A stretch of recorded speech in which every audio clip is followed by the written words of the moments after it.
Thinking outside the box, creative thinking. Hundreds of years ago, in a small town, a local businessman was heavily in debt to a moneylender. The moneylender was an old man with an unpleasant and intimidating appearance.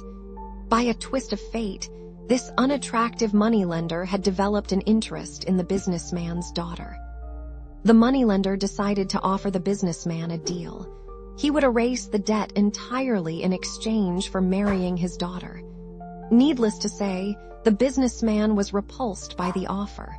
However, being desperate and out of options, he reluctantly accepted the proposal. The moneylender then proposed a game of chance. He claimed that he would put 2 pebbles, one white and one black, into a small bag. The businessman's daughter would then have to reach into the bag and pick one. If she drew the black pebble, the debt would be erased, but she would have to marry the moneylender. If she drew the white pebble, the debt would still be erased, but she would not have to marry him. In the businessman's garden, the moneylender bent down to pick up 2 pebbles. However, he was cheating.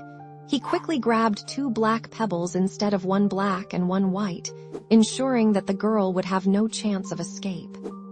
The businessman's daughter noticed the trick. She saw that the moneylender had taken 2 black pebbles and placed them in the bag. The moneylender then asked her to pick a pebble from the bag. At this moment, the girl had 3 apparent options. 1, she could refuse to pick a pebble. 2, she could expose the moneylender by taking both pebbles out of the bag.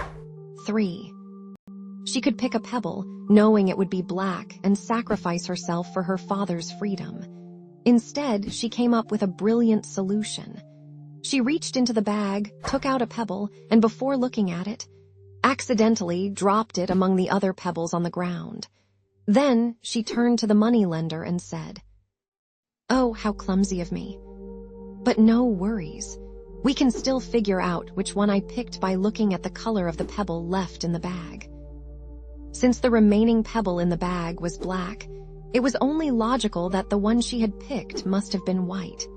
Not wanting to be exposed as a fraud, the moneylender had no choice but to accept this conclusion.